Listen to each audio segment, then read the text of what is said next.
are close.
Repent ye, for the kingdom of heaven is at hand.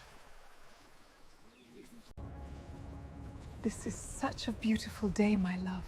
Stop the boat, this instant!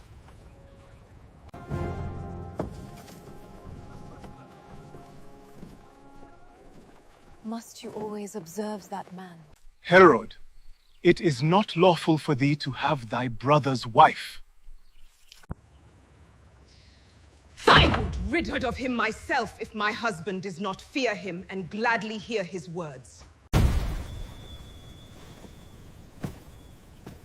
Prepare to sail to the palace. My love, we must have a serious discussion about this John the Baptist. May we speak in private in your study? As you wish. So tell me, what did that man tell you about our marriage? He said it is unlawful for me to have you, my brother's wife. Are you so glad to hear his words? Herod, I want him gone! Herod, it is not lawful for thee to have thy brother's wife. Want him gone.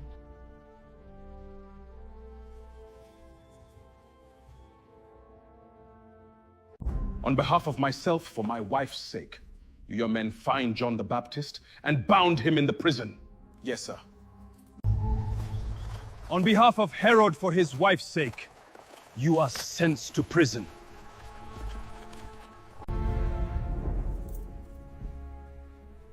On what righteous law am I sentenced to this prison?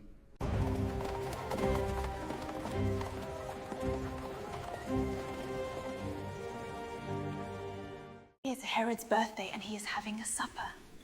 He invited his lords, high captains and chief estates.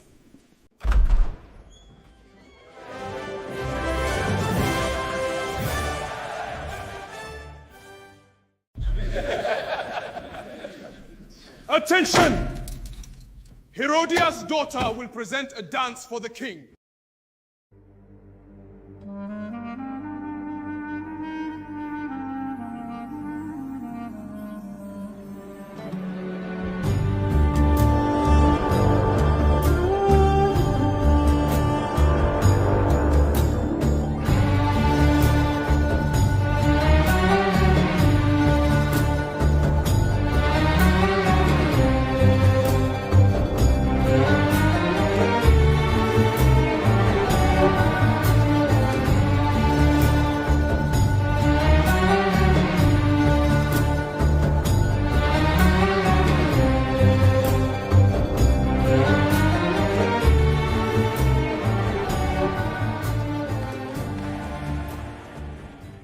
Ask of me whatsoever thou wilt, and I will give it thee.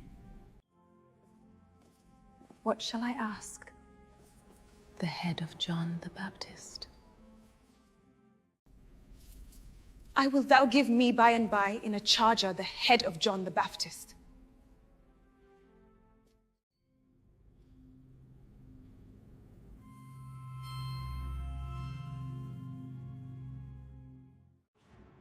I am exceedingly sorry, but I made an oath to her, and I cannot reject her in front of my guests. Soldier, I command you execute John the Baptist and bring his head on a charger immediately. Yes, sir. On your knees.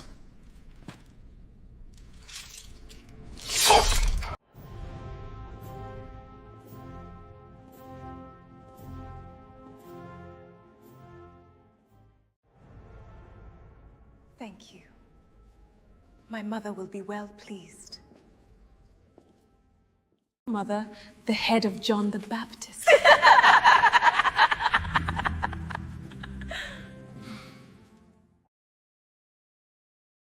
All right, and shalom, everyone. I'd like to welcome everyone to King James Bible University, as well as the House of the Lost Sheep of Israel. I'll be your host this evening, Elder Martin.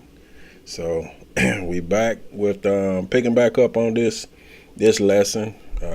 We in part 2. It's probably gonna be like maybe 2 more parts to it to get to a point that I'm trying to get you all to see, because it's actually a parable. But before we get started, I do have to check, because I ain't real computer savvy. I just want to make sure y'all can hear me out here.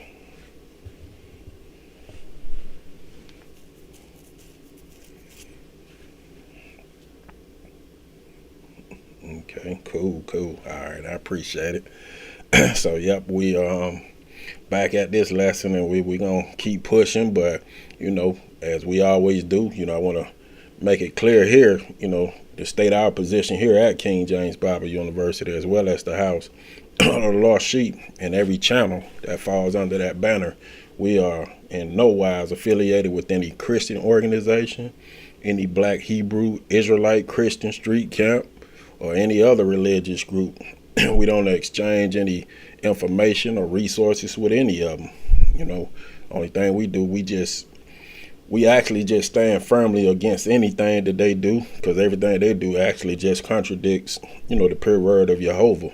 And that's basically found in the 1611 King James Bible. We don't go outside of that book. This is what we stand on. And we have the Sovereign King James Bible here that was put together by our pastor, and it has the spiritual dictionary to help us even, get a even deeper meaning on what's actually going on in scripture. But it's still words that's contained within the book, so we don't go outside of any of that stuff that they use, the concordance and the I don't even know the rest of them. But yeah, we just stick with the 1611 King James Bible, and that's what we roll with. So with that, we're gonna pick back up on this lesson, and we probably just do a quick recap as far as just reading the first 5 verses in Matthew.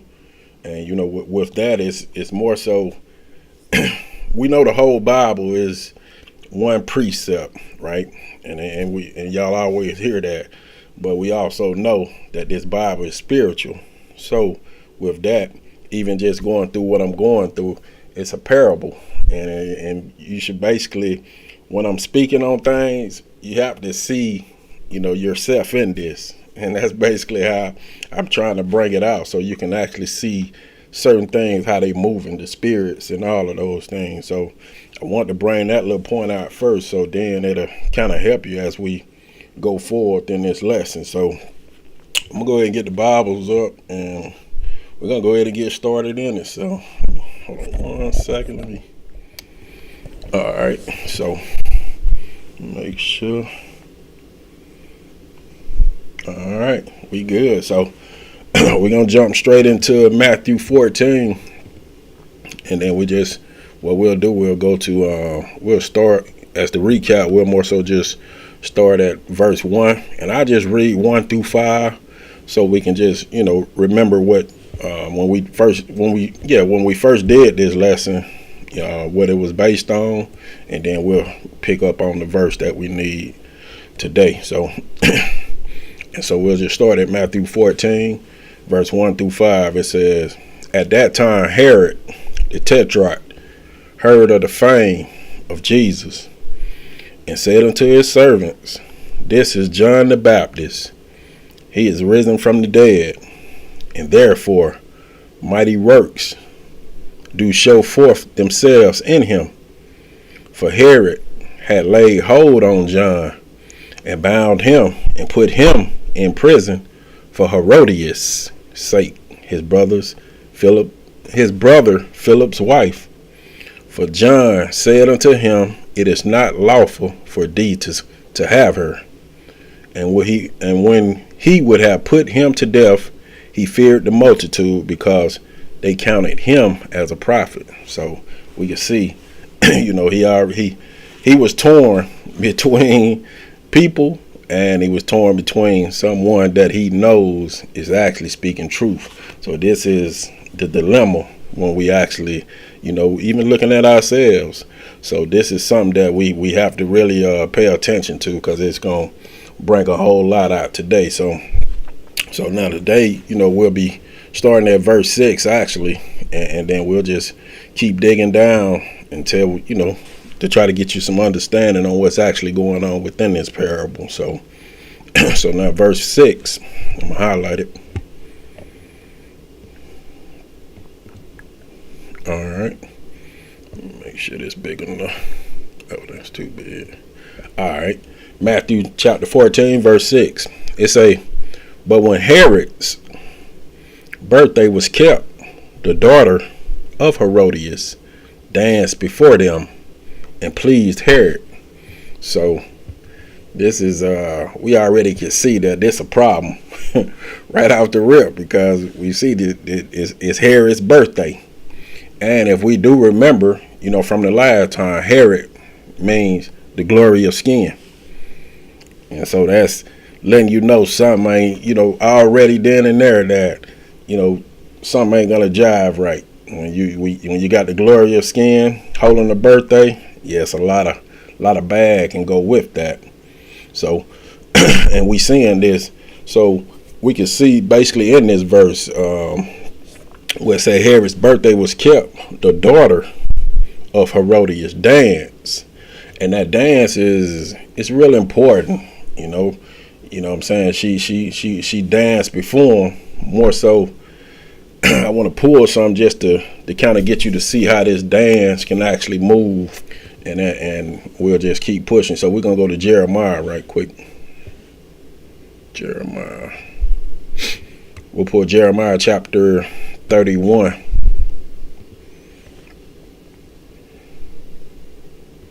And we'll hit verse 13.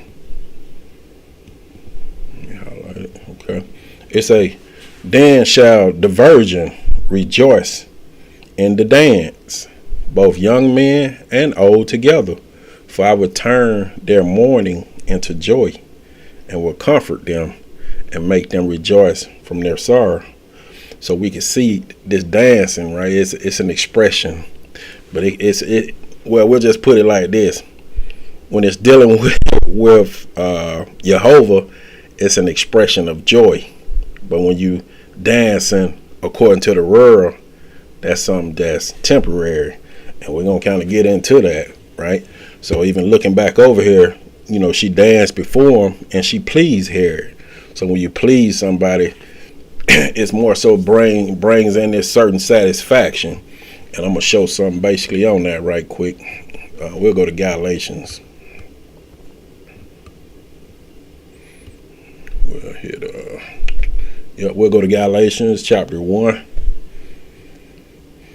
and then we'll hit verse number 10.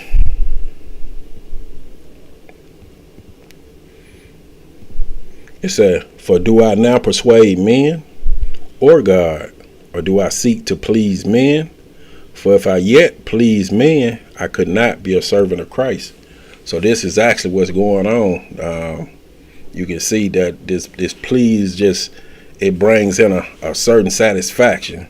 And that's so when she danced before Herod, as I said, this glory of skin, it pleased Herod, so it pleased the flesh. So I'm going to be saying little stuff like that so you can kind of see what's actually going on spiritually. So this dance actually pleased flesh. So we can, actually just seeing that certain seducing spirits, right, will only bring, this temporary satisfaction to the flesh.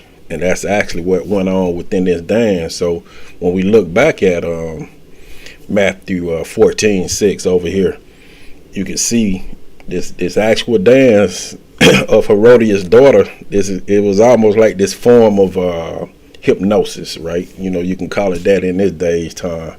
It's like a hypnosis that's going. It's no different than a lot of guys. They were going to strip clubs. That's what they call them in the South. But then they also call them adult entertainment places. And then you'll be in there, and it'll be like one dance, one dance from one certain lady. Now all of a sudden these guys ready to marry them, and that's basically what it is. So you went in to this dark building or this dark place, and now you think you found the wife. And this is actually what goes on within these places like that. So I'm gonna jump down to Matthew 14:7, and let me see.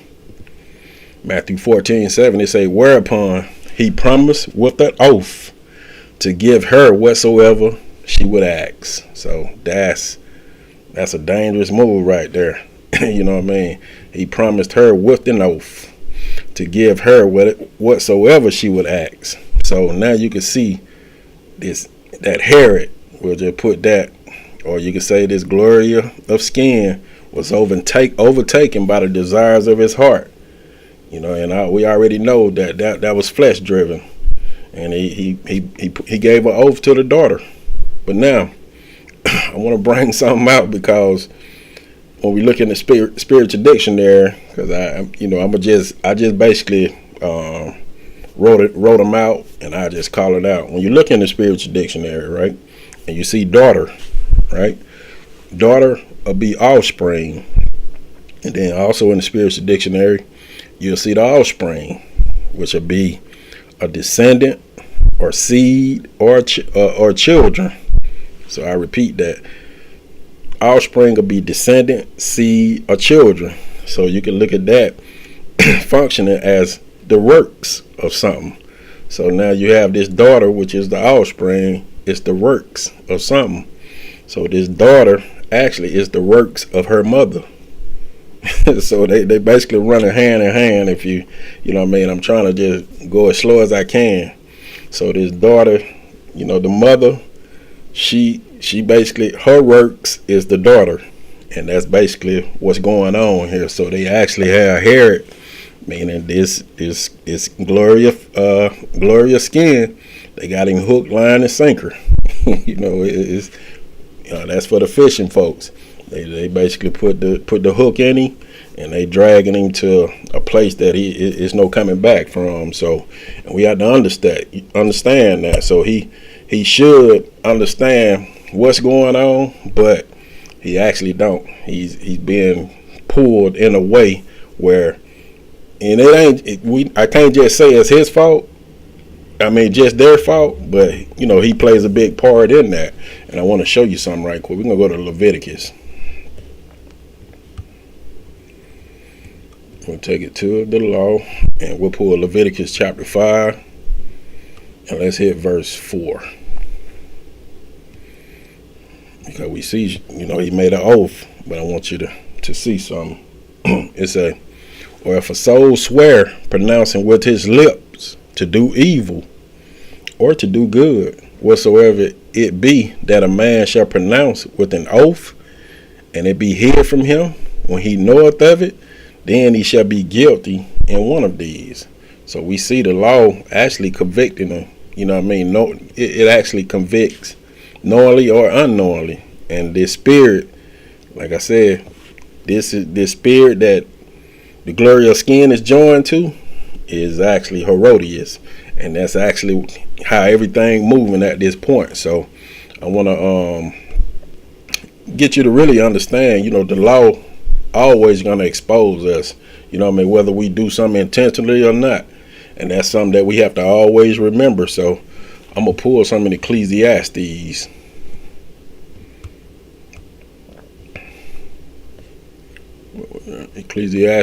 And then we'll pull chapter 3. And we'll hit verse 4.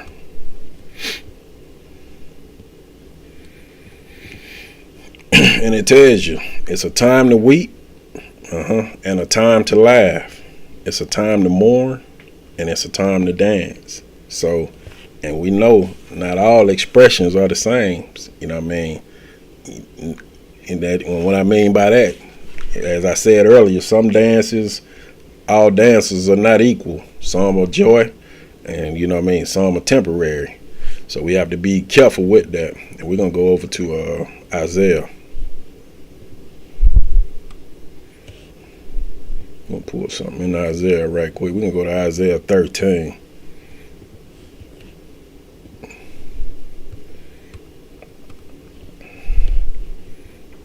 Just to kind of show you something right quick. Isaiah 13, and we'll pull 21 to 22. It said, "But wild beasts of the desert shall lie there, and their houses shall be full of doleful creatures, and the owls shall dwell there, and satyrs shall dance there." These satyrs, they just idol worshippers. "And the wild beasts of the island shall cry in their desolate houses, and dragons in their pleasant palaces. And her time is near to come, and her days shall not be prolonged." So you can see it's saying a lot. You know, it's more so letting us know the company we keep is always crucial in this walk. You know, it's better to really walk this walk alone than to be led astray, you know, to a place that really just giving you this temporary happiness. And that's all that's going on, you know, when you look at this. So it's something that I said earlier, though. You know, the daughter, as I said, she is the works of the mother. So, and when I'm saying that, don't just look at flesh. This flesh that we, have, that we're covered in, it also just gives us an opportunity to see how spirits move around. And this is what's actually going on. So you can see the influence of all of this. So I'm going to go to Mark. Let me show you something in Mark right quick. We're going to hit Mark chapter 6. And we're going to hit 17. And we'll take it down to 20.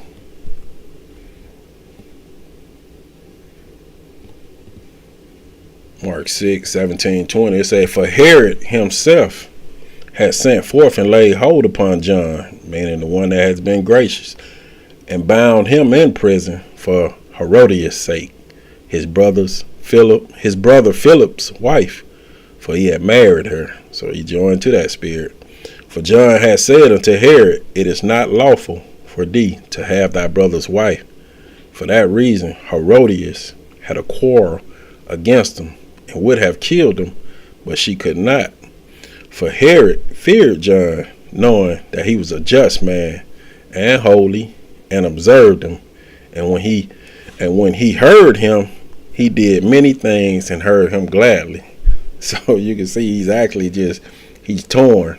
But we actually seeing within these verses that, like I said, that evil spirit, which is of Herodias, she had this quarrel against John, or you could say the one that's been gracious to us. And Herod knew John was actually teaching correctly. So it kind of make you think of something as far as, if Herod is married to her, then it just seems, she basically had her hooks in him the whole time. Because if he knowing that something is wrong and he's still following along with it, then it's actually just, kind of validating on how he being tossed, and he not even recognizing it. And so I want to show you some in James. We're going to hit James right quick. We'll hit James chapter 4, and we'll pull verse 17. James 4:17. it says, for that reason, to him that knoweth to do good and doeth it not, to him it is sin. So that's what I'm saying. Herod, he can't be excused because, you know, he basically following along. You know, you have to understand that we supposed to rule over our own spirits. But then once you join with your brother's wife, which we see how she's already moving, then it actually just setting you up for a bad day. So, and then we also know, we're going to go back over there right quick because I want to push home a point right quick in Matthew 14.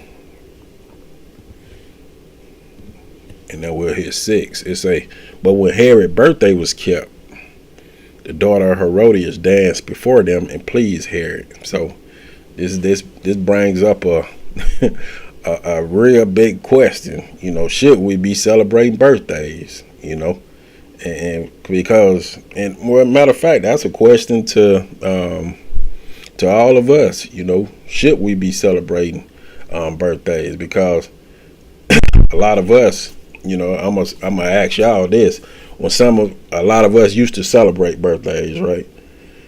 When, you know, we'll just say friends, family, if they didn't call you, you know, or they didn't recognize you on that day, did y'all feel, you know, a certain kind of way? Did y'all feel like saddened or anything like that? You know, on this, when you used to celebrate birthdays, if you didn't, you know what I mean? So, and that, it just showing you right there how flesh driven it is.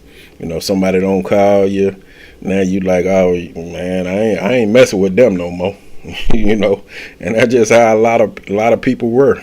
You know what I mean?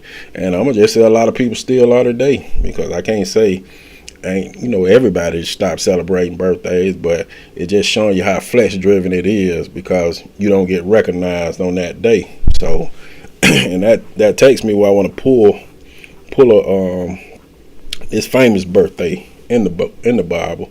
We're gonna go to Genesis just to show you the dangers of it. We're gonna go to Genesis chapter 40. And then we'll pull 16. Genesis 40. I'm gonna pull 16. I'm gonna go down to 23. Right? Just to get you to see something right quick.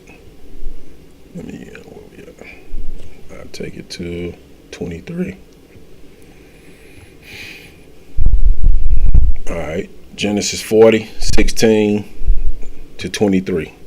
Right? It say, when the chief baker saw that the interpretation was good, he said unto Joseph, I also was in my dream, and behold, I had 3 white baskets on my head. Right? So, even stopping right there, you know, when you go in the spiritual dictionary, you know, you'll see head as a leader, authority, the crown, the principle. These are how that head actually functions. So, you know, I wanted you to kind of get an idea of that. Head as a chief leader, authority, crown, and principle. And we also know head can be, you know, your understanding, right? So, and we can look at this just to show something that I want to bring home. It say, when the chief baker saw the interpretation was good, he said unto Joseph, I also was in my dreams, and behold, I had 3 white baskets on my head, right? And in the uppermost basket there was all manner of baked meats for Pharaoh, and all the birds did eat, learn them out of the baskets upon my head. And Joseph answered and said, this is the interpretation thereof. The 3 baskets are 3 days, right? Yet within 3 days shall Pharaoh lift up thy head from off thee. That didn't even sound good, right? Hey, I'm going to read that again. He said, yet within 3 days shall Pharaoh lift up thy head from off thee, and shall hang thee on a tree, and the birds shall eat thy flesh from off thee. And it came to pass the third day, which was Pharaoh's birthday, that he made a feast unto all his servants, and he lifted up the head of the chief butler and of the chief baker among the servants. And he restored the chief butler unto his butlership again, and he gave a cup into Pharaoh's hand. But he hanged the chief baker as Joseph had interpreted them. Yet did not the chief butler remember Joseph, but forgot him. So we see within this verse, right, even, going back to our birthday, even if they didn't recognize, us on those days, or we'll just say even if they did recognize us on those days, now that actually made you feel exalted. And this is what actually goes on within these birthdays. So we have to always remember each year that we hear. It just lets us know how old that this dirt and this flesh and the value that it truly holds, and that's zero. So and all of this is actually just showing us that each one of us were and still are Herod. And that's just basically what it is. We are Herod. There's no way around that. We glory in skin, and that's basically what's going on. So a lot of us are still Herod even today. So when you're seeing this, what's going on in these birthdays, things are being exalted, people are being removed. This is what actually goes on in birthdays. So just wanted to bring that out. So having these desires for recognition is a function of the flesh. And this is something that we're going to have to kill, because if we hold to that, then that it gives us that gap for certain spirits to come in and influence us. And that's something that we got to be real mindful of. So I want to pull something to go with that, though. I want to go to Ecclesiastes. We're going to go to Ecclesiastes chapter 7, and we'll pull verse 1. It say, a good name or a good way is better than precious ointment, and the day of death than the day of one's birth. And that actually can run twofold, right? Because you can just looking at this part and the day of death, because you can have death be death of this world, where you no longer partaking in the things of this world, right? But also if you walking with Jehovah, and you have walked, that good walk, and you die, then that's also can be a good death also. So we can look at this one just about twofold. So the day of death is better than a day, because what it actually does, it marks the completion of our journey, and that's something that we have to look at. I want to go to Mark.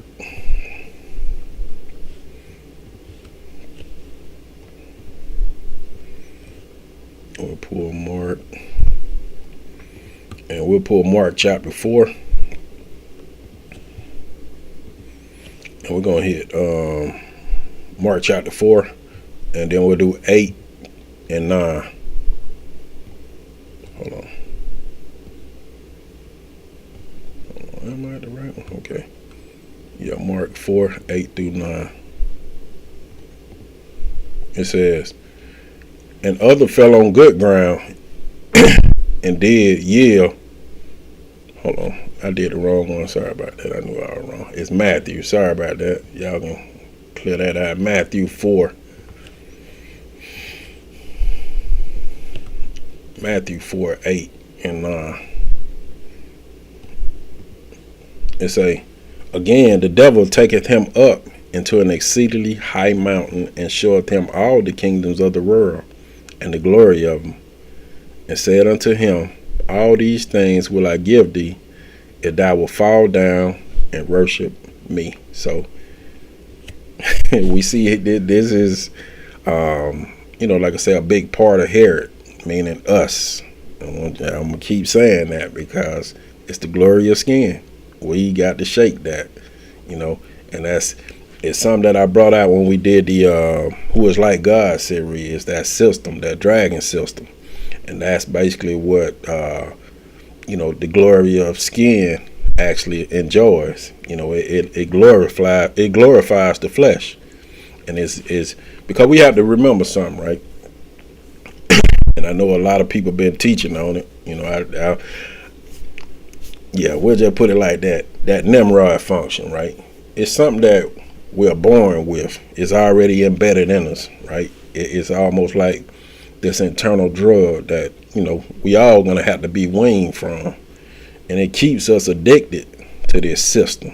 They actually run together, you know what I mean, hand in hand. It's like a well-oiled machine, you know, like this well-oiled machine, right?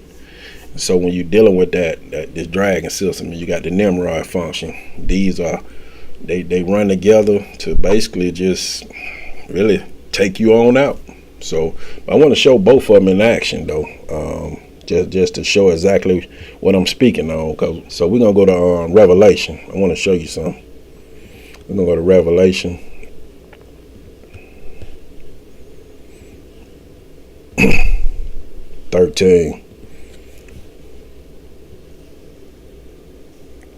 Revelations 13, and we're gonna pull 11, and we're gonna go down to 18 because this is some important information that we actually need. It says Revelations 13, 11 through 18. It say, "And I beheld another beast coming up out of the earth, and he had two horns like a lamb, and he spake as a dragon, and he exerciseth all power of the first beast before him, and causeth the earth and them which dwell therein to worship the first beast, whose deadly wound was healed.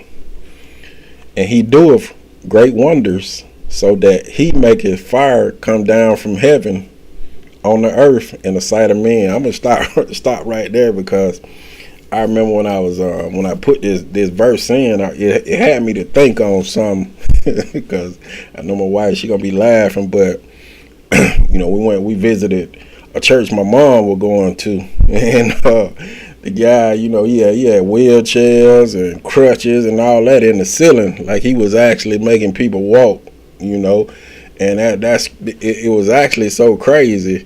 So when I looked at that verse 13, it said, "He doeth great wonders, so that he maketh fire come down from heaven on the earth in the sight of men."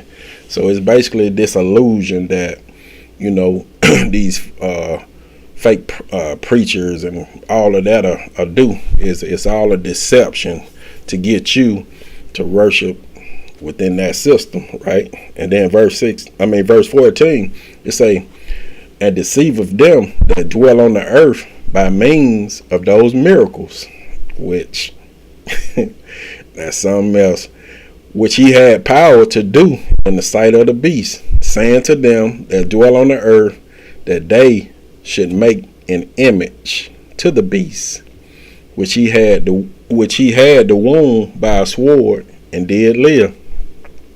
And he had power to give life unto the image of the beast." So that image is important, right? "That the image of the beast should both speak and cause them as many as would not worship the image of the beast should be killed," which a lot of us are even today. You know, family, all of that will cut you off. "And he causeth all, both small and great, rich and poor, free and bond, to receive a mark in their right hand or in their foreheads, and that no man, male or female, might buy or sell, say only he that had the mark, or the name, or the way of the beast, or the number of his way." Okay, here is the wisdom. "Let him that have understanding count the number of the beast, for it is the number of a man, and his number is 666. So that's important, because those that are, like I said, joined with the things and the pleasures of this world, you actually have received a mark, and what it does, it allows you to reap the benefits of it. And that's even going back to Matthew 4, where it's showing how the devil take him up to the exceedingly high mountain and showing him all the kingdoms of the world. And this is exactly what goes on. But I want to pull some side by side with this as far as that image. I want to go to Daniel.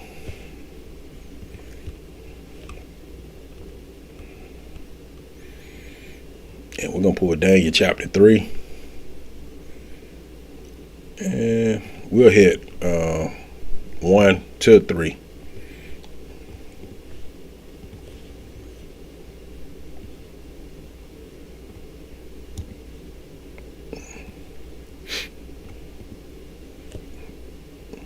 All right, Daniel chapter 3, 1 through 3.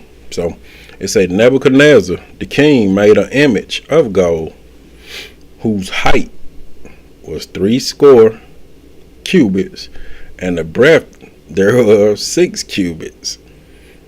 Right? So we see that's 66. But over here we got 600, 6. So that's 666, and it's 66, right?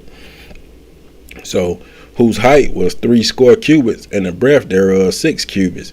He set it up in the plain of Dura, in the province of Babylon. Then Nebuchadnezzar the king sent to gather together the princes, governors, captains, judges, treasurers, counselors, the sheriffs, all the rulers of the provinces, to come to the dedication of the image which Nebuchadnezzar the king had set up. Then the prince, the governors, and the captains, the judges, the treasurers, the counselors, the sheriffs, and all the rulers of the province were gathered together unto the dedication of the image that Nebuchadnezzar the king had set up. And they stood before the image that Nebuchadnezzar had set up. So we got the image over here in Revelation, and we have this image over in Daniel chapter 3, 1 through 3. But even looking at this Daniel 3, 1 through 3, that other 6 is still contained within these verses, right? Because we have to understand that other 6 is Nebuchadnezzar, because he's this imperfect man, and we know 6 means imperfect, right? So he's this imperfect man that set up this image, which is the mark that we all live by today. Then that'll basically give you that same 666 that you'll see in Revelation 13, 11 through 18. So you could just look at that as the same thing. So, and we'll keep moving because I want to go to Matthew. Go back over here in Matthew 14. We'll pull Matthew 14, and we're going to pull 8 down to 10. It's I'm going to highlight it. All right. Matthew 14, 8 down to 10. It's and she, being instructed of her mother, said, Give me here John Baptist's head in a charger. Right? And the king was sorry. Nevertheless, for the oath's sake, and them which sat with him at meat, he commanded it to be given her. And he sent and beheaded John in the prison. So we already see she was actually instructed of her mother. And that's why we was speaking earlier when I said she is the works of her mother. So that's actually how the spirit is actually moving. So when we down here, verse 10, it said, and he sent and beheaded John in the prison. But when we look in the spiritual dictionary, right, we know behead. Behead means to prison or silence. So, you can write that down. So we're going to pull some just to showing that, you either putting some, you prisoning some, or you putting some to silence. And you got some functionings that'll run with it. So we're gonna go to back over to Genesis because we ran it earlier. I want to go back over there just to show you something. We'll go to Genesis 40 again, over to Pharaoh birthday. Genesis 40, and we'll pull. We'll do 18 and 19. Let me highlight this right quick. Genesis 40, and we'll say 18 and 19. It said, Joseph answered and said, This is the interpretation thereof. The 3 baskets are 3 days. Yet within 3 days shall Pharaoh lift up thy head from off thee. So that's basically a silencing going on. It's the removal of that like I said earlier, that head is the removal of that authority, of that understanding. All of this will be taken away. And that's what's going on right here, where it say, yet within 3 days shall Pharaoh lift up thy head from off thee, and shall hang thee on a tree, and the birds shall eat thy flesh from off thee. I want to pull another one with it in 2 Samuel. It's a pretty good one that'll show good example. We're going to do 2 Samuel chapter 20. And we'll hit 19. And we'll take it down to 22.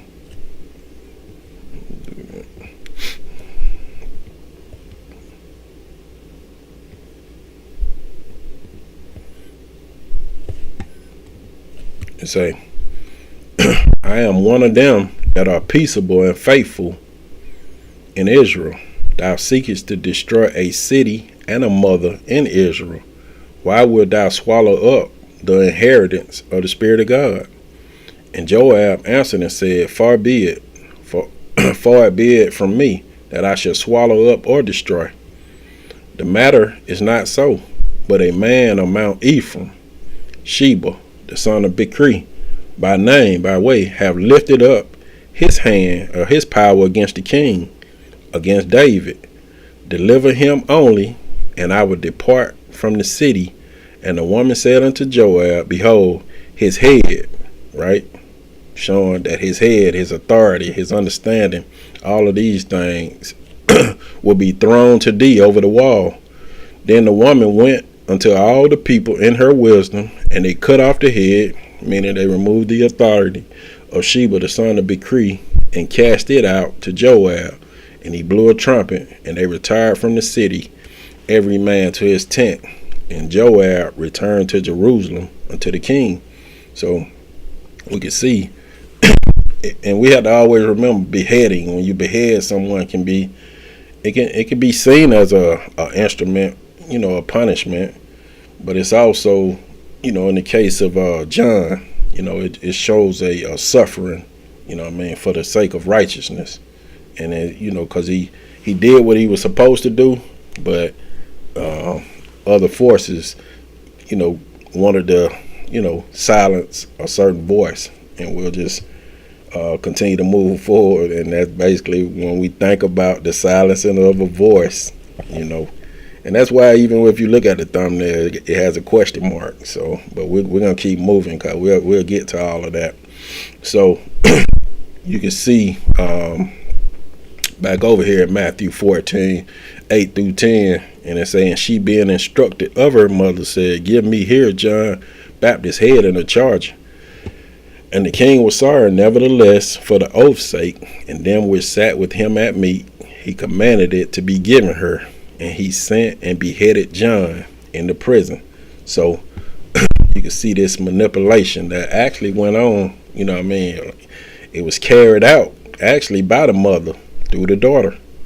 So and when you're looking at Herodias, she actually instructed her daughter, John's head representing, like I say, the silencing of a voice from Jehovah. So this is something that we have to, I'm hoping y'all catching it, because I want you to see this thing spiritually. You see? Because if you actually sitting there thinking about it, there's certain spirits that's there that, a lot of us will associate ourselves with, and we basically have joined to them. They actually will silence a voice that Jehovah has chose. So we have to stay vigilant in everything we do. And that's basically what I'm trying to get you to see. It's a parable, but we have to put ourselves in it, right? So I want to go to 1 Timothy.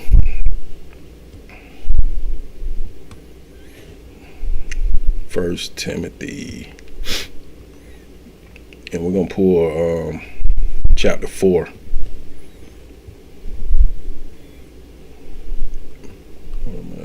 Timothy. Okay, chapter 4. And then verse 1. It say, Now the Spirit speaketh expressly that in latter times some shall depart from the faith, right? How? Giving heed to seducing spirits and doctrines of devil. And this is Herodias. This is a spirit that manipulates. And it does what it's supposed to do to get the result that it wants. So if we think also about her name Herodias, we know Herodians in the spiritual dictionary, we say, because Herodias is not in there, but Herodians, these are enemies of Yahushua, or you could say enemies of salvation. And we know Herodias, she's part of that family, that evil family. And so she basically, it makes her no different than all of them. These are enemies of salvation. And so these are spirits that are enemies of salvation. So, but I said this earlier that Herod, right, he played a big part in this evilness. You know what I mean? Because he was a man pleaser. You know, and so once we become a man pleaser, now we stay grouped up with certain spirits, and this is what's gonna always catch us. So I want to pull some to show you some things right quick. We're gonna go to we're gonna hit Luke. Let's go to Luke right quick. We'll pull Luke. And we'll pull chapter 6. And then we're going to hit 25.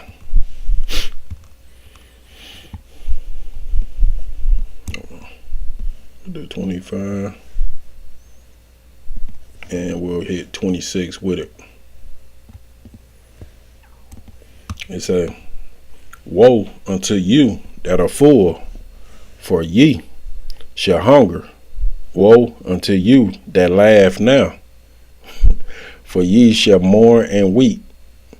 Woe unto you when all men shall speak well of you, for so did their fathers to the false prophets. So this is actually to those that think, a lot of stuff that they do, it just gonna go unnoticed and unpunished. That ain't how the Most High actually operates. He does what he do.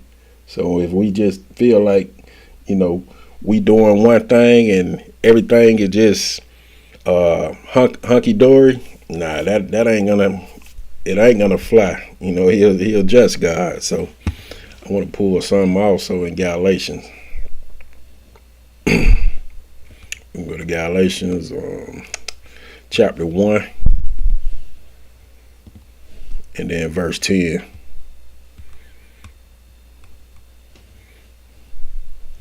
It says, for do I now persuade men or God? Or do I seek to please men? For if I yet please men, I should not be a servant of Christ. Yeah, they don't go hand in hand. So we need to learn from Herod. Trying to please men is, we already know. It's a like they say, it's a first class flight to the lake of fire. So the glory of skin can never please God. And that's something that we have to, stay locked in on. But I want to pull some in Proverbs. Hopefully I'm still taking my time because I'm trying to, I think I'm shooting on good time today. So we're going to pull Proverbs chapter 29. And we'll pull verse 12.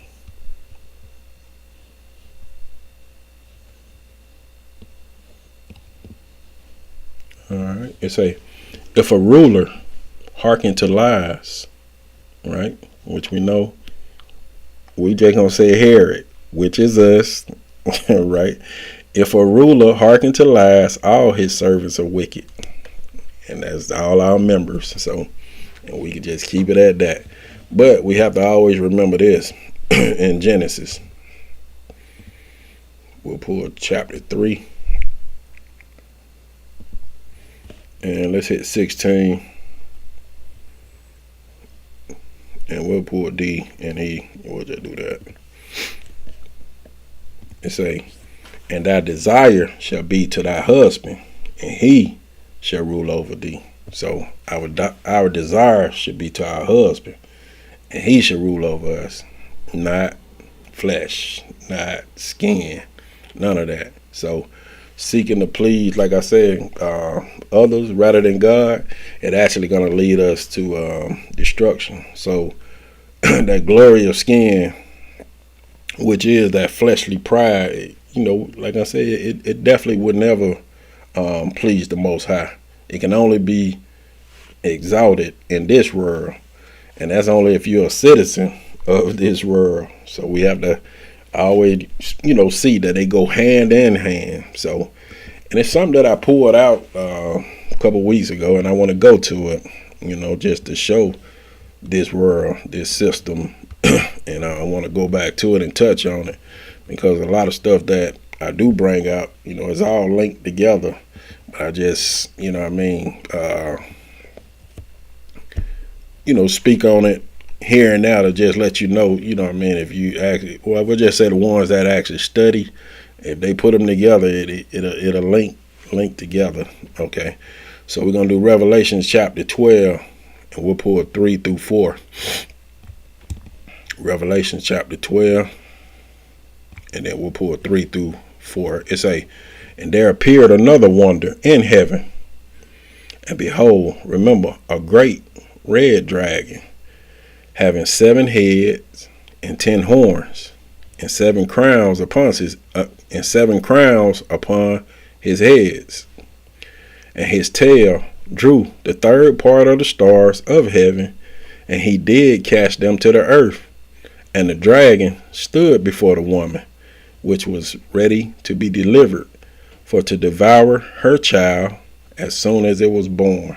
So we see this dragon, right? As I said, it represents this, we can just say this religious, this political system of this world. And you can see in this how it opposing the woman. And that woman within this verse, well, I'm going to say within verse 4, is actually just speaking about the spirit of Jerusalem. That's Israel.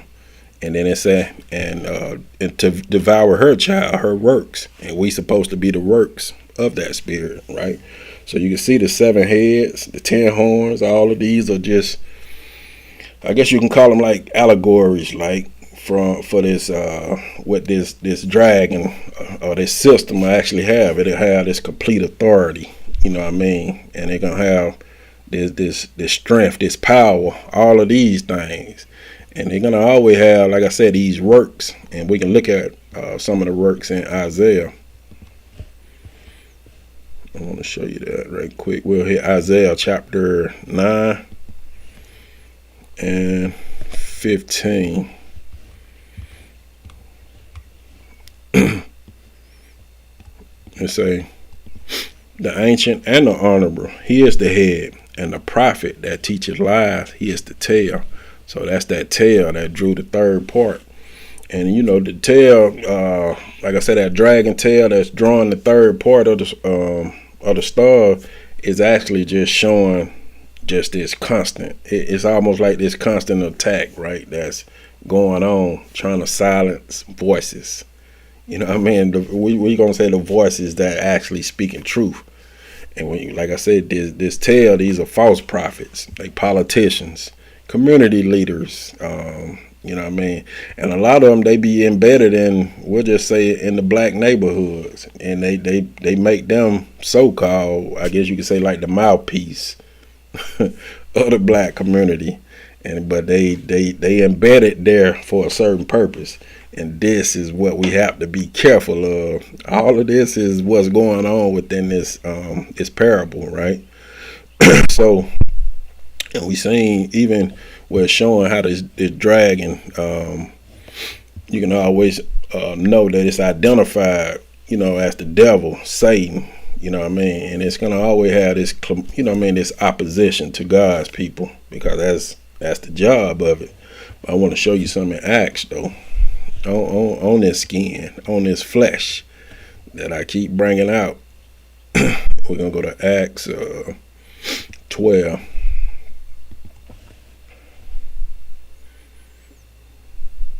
And Acts 12, and we'll pull 1 and 2, right? It say, now about that time, Herod, meaning the glory of the glorious skin, the king, meaning this ruler. So hopefully everybody following along, stretched forth his power to vex certain of the church or the body, right? And he killed James, and we know James means Jacob, the brother of John, meaning we'll just put the brother, right? You can just put the brother as a disciple or a follower. So he killed Jacob, the follower of John, or the one that's been gracious with the sword, and that's that weapon of war. And that's actually what going on. You know, I hope I ain't go too fast, but I'm trying to take my time. So when you actually just put it all together, you can just look at it showing like when the glory of skin, right? And that's Herod, the ruler, stretched forth his power to afflict the body. It destroys Jacob, right? The disciple or the follower, you know what I mean, from the one that's been gracious, you know what I mean, with weapons of war. And this is how that flesh actually operate, you know what I mean? And a lot of this, if we ain't controlling what we supposed to do with this vessel or with this body, then now that's where Herodias can come in, and that's how she gets you. So I want to show you some, you know, the influence of Herodias. So we're gonna go to James. Let's see where we at. We'll pull James chapter 1. James chapter 1, and then we'll pull 14. It say, but every man is tempted when he is drawn away of his own lust and enticed. Then when lust have conceived, it bringeth forth sin. And sin, when it is finished, it bringeth forth death. And we can see that, you know, this is actually, it's saying a lot. But these are more so just instructions that, you know what I mean, I was led to put down. So hopefully, you know, everybody following along on this. So we're going to pull Ecclesiastes chapter 5. And then we'll pull verse 6. Ecclesiastes chapter 5 verse 6. It say, suffer not thy mouth to cause thy flesh to sin, neither say thou before the angel that it was an error. Wherefore should God be angry at thy voice and destroy the work of thine powers? Yeah. Because if we could just, you can't just do what you want and just say, okay, I'm sorry. Nah, that ain't how it go. You know, so this is a battle. We have to always have our, you know what I mean, we have to always be front and center, always thinking. So I want to pull one of 2 Corinthians though. And we're gonna pull chapter 7. And let's hit 10 and 11.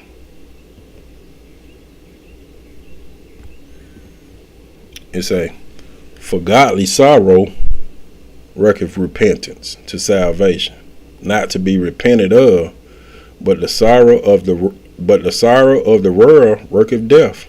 It does. For behold, remember, this self same thing that ye sorrowed after a godly sort, what captiveness it wrought in you, yea, what clearing of yourself, yea, what indignation, yea, what fear, yea, what vehement desire, yea, what zeal, yea, what revenge, and all things ye have approved yourselves to be clear in this matter. So because, you know, a lot of time we'll reason in our own head that we doing the right thing, and so now we're approving ourselves and trying to clear ourselves in these matters. And this is something that we have to be careful of. I'm just hoping that y'all catching, you know what I mean, everything I'm trying to say. So if we look back, right, at Herodias, right, you know, the influence of her, because like I said, the influence of Herodias, meaning this certain spirit, and her daughter, meaning this offspring, and that works of that spirit, and is, you know, all of this is within this parable. So it raises questions about, you know, certain roles that, you know, women that's in certain position, you know, that they have, right? You know what I mean? Herodias, she was driven basically by her desire for revenge against John for condemning her marriage. Because if she could be married to Herod, now she can work that marriage, or work, you know what I mean, a whole lot of influence and deceit within that marriage. And she uses her daughter, or you can say her works, to achieve this unrighteous outcome. So this can also be looked at as how, you know, even today where you might have certain women in higher positions, and you know what I mean, and they can wield that power, you know what I mean, like no other. You know what I mean, they can influence basically really male or female, you know what I mean, to act against their better judgment. And this is exactly what you can kind of see what's going on. And this is, when you really sit there and think about it, this is how you see leaven, right? When you think about leaven, this is actually what Herodias did, was she injected leaven into a situation, and that it don't grew beyond that. So I want to speak on leaven though, right? So if you look in the spiritual dictionary, if you look at leaven, right, it actually represents corruption, it's influence, it's sin, and transforming. And that's important on what's going on here, you know. So you look, I repeat it again, when you're thinking about leaven, it represents corruption, influence, sin, and transforming. So let's look at some stuff just to show you how it actually be moving in scripture. We're gonna go to, so just remember those, kind of look, remember influence and sin and corruption as I pull this right quick. So we're gonna go to Exodus. We'll pull Exodus chapter 12, and we're gonna hit verse 19. It say, 7 days until completion shall there be no leaven found in your houses. So you shouldn't have no sin, no corruption, no influence.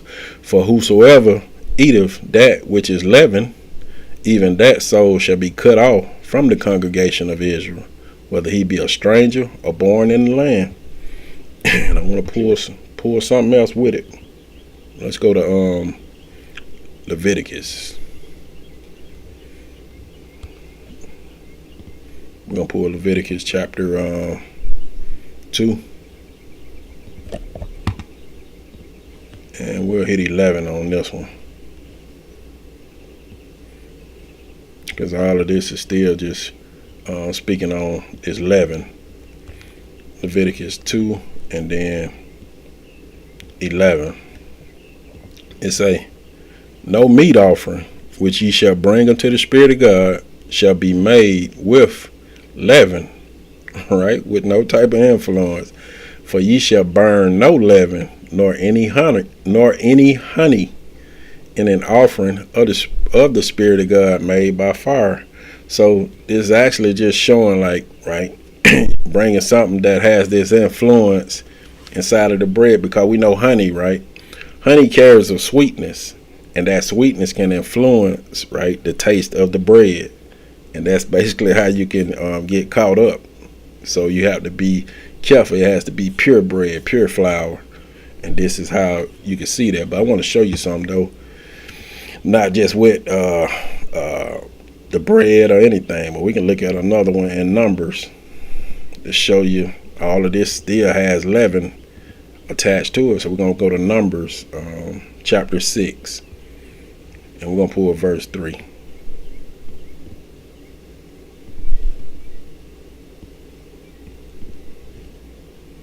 It say, he shall separate himself from wine and strong drink, and shall drink no vinegar of wine, or vinegar or strong drink, neither shall he drink any liquor of grapes, nor eat moist grapes or dried. So this saying a lot because it still has something to do with leaven. Is because it's a process that going on. Is when you're looking at this verse number 6 and 3, it's a fermentation process, which so just even me saying that it's a fermentation process, meaning it's an influence being put inside of it for the process of making wine. And nothing like that. It has to be pure when you're giving it to God. So no type of influence can ever be given to God. So I want to pull another one in Matthew just to show you what actually will happen when we do these things. So let's go to Matthew 13, and let's hit verse 33.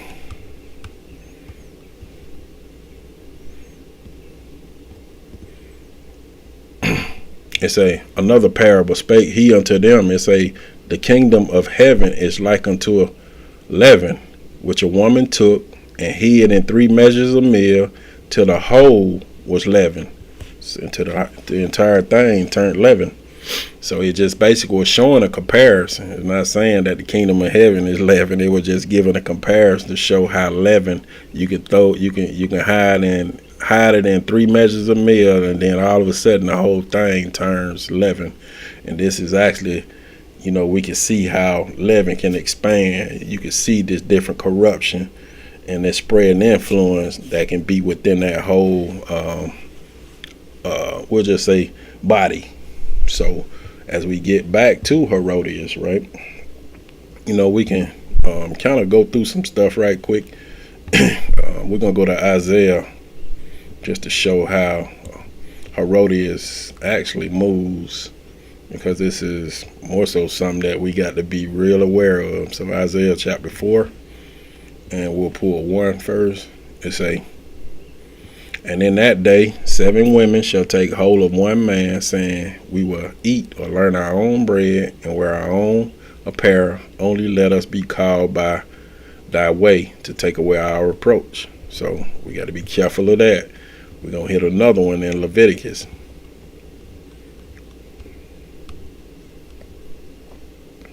We'll say Leviticus 26, and then we'll pull 26.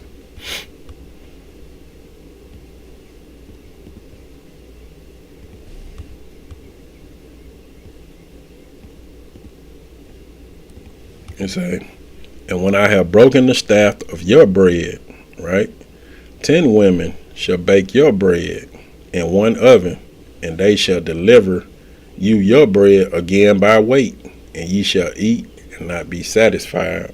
So once he's separated from you, then you see what it opens it up to. And we'll pull some in Ezekiel.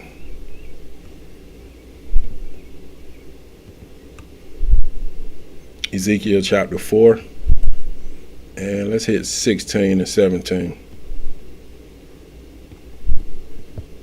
It say, moreover, he said unto me, Son of man, behold, I will break the staff of bread in Jerusalem, and they shall eat bread by weight and with care, and they shall drink water by measure and with astonishment, that they may want bread and water, and be a stone one with another, and consume away for their iniquity.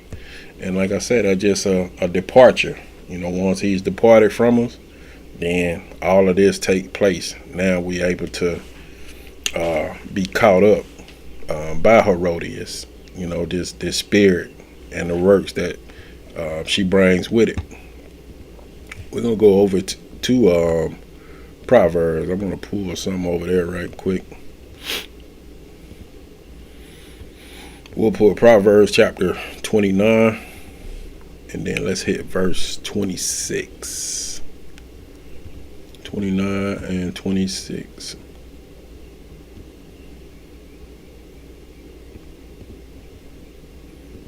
It say, many seek the ruler's favor, but every man's doctrines and teachings coming from the Spirit of God. And that's it. Anything outside of that is, we just setting ourselves up for something bad, where we can allow a lot of things to come in to take us, far away from them. But it's something I want y'all to remember, though, because we kind of understand the influences of Herodias and all of that, but we still need to have a influence, but it needs to be in a righteous way.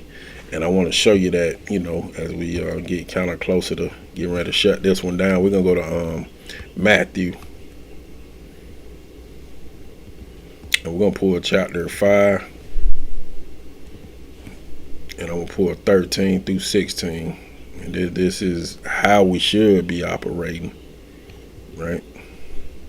It say, "Ye are the salt of the earth, but if the salt have lost his savor, wherewith shall it be salted? It is thenceforth good for nothing, but to be cast out and to be trodden under foot of men." Right? "Ye are the light of the world. A city that is set on an hill cannot be hid. Neither do men light a candle and put it under a bushel, but on a candlestick, and it giveth light unto all that are in the house. Let your light so shine before men, that they may see your good works and glorify your Father which is in heaven." So this is that influence that each of us should model, being that light of the world, being that salt of the earth, displaying the fruits of the Spirit. So, and that's basically what we need to be.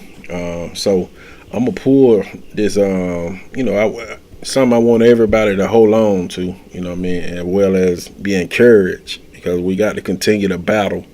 And that's actually what's going on in this parable. It's a whole lot more to this parable, and we're gonna touch on it, but I wanted to get this part out the way, and after that, then it's gonna probably be like a ride that y'all probably, you'll see. But I want to pull this last one though in Revelation though, to show you something. Like I said, it's a bit of encouragement, and it's something that we need to truly understand, so we don't get caught up in that spirit that actually influences. So we're gonna pull Revelation, and we'll go to chapter 14, and we're gonna read 9 down to 12.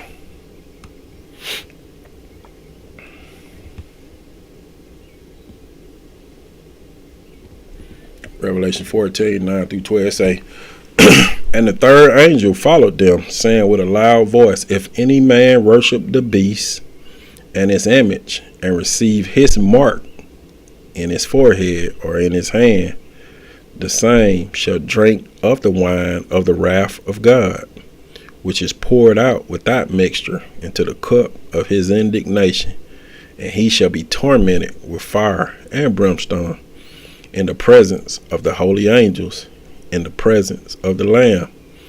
And the smoke of their torment ascended up forever and ever, and they have no rest day nor night, who worship the beast and his image, and whosoever receiveth the mark of his way. Here is the patience of the saints. Here are they that keep the commandments of God and the faith of the way of salvation." So this is something that, I want all of us to, continue to understand, that we have to keep battling. Salvation is actually closer than we can imagine, because one thing we have to know, that if we already know what truth is and you decide to worship the beast and his image, then actually in reality you have willingly silenced a voice that belongs to Jehovah. So with that, we're going to go ahead and kill this one. So hopefully y'all was able to follow along. I had to do it in a way so y'all can apply yourself in this parable, because it's going to actually show you a whole lot when I do these next ones on this lesson. So hopefully someone was able to get something out of this lesson as we continue to move forward. Those that had an ear to hear, and let them hear. So with that, I want to thank each and every one of y'all for joining with us again. And until next time, I like to say, shalom, shalom, everyone.